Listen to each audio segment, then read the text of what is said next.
ఇచ్చి వెంటనే అంటారు వాలిన భక్తి మెచ్చదన వారిత తాండవ కేళికి దయాశాలికి శూలికి శిఖరిగా ముఖపద్మ మయూక మాలికి కపాలికి బాల శశాంక మౌలికి నారదాది మునిముఖ్య మన సరసీరుహాడికి వాలిన భక్తి మెచ్చదన వారిత తాండవ కేళికి. ఏమి మాటలన్నీ పోతన గారు నోట పడ్డాయి.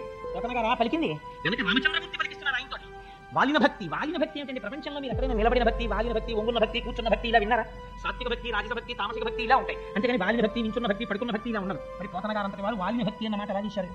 వాలిన భక్తి అంటే ఏమిటో తెలుసండి.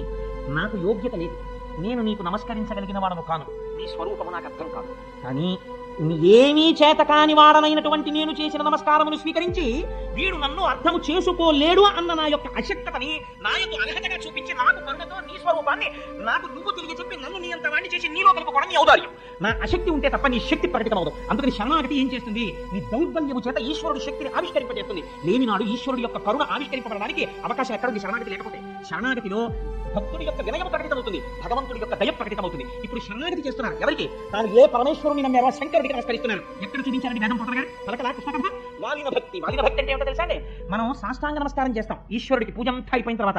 అప్పుడు ఒక మాట చెప్తాం, స్వామి ఉరసా శిరసా దృష్ట్యా మనసా వచసా పద్యాః కరాభ్యాం కర్ణాభ్యాం ప్రణామోష్టాంగముచ్యతే అని. స్వామి చూసావా, నేను నీ ముందు వాలిపోయి నేల మీద పడి నా గుండెలు తగిలేట్టు, నా తల తగిలేటట్టు, నా కన్నులు తగిలేట్టు, నా చెవులు తగిలేటట్టు, నా చేతులు తగిలేటట్టు, నా పాదములు తగిలేటట్టు నేను భూమి మీద నమస్కరిస్తున్నాను అంటే శరణాగతి.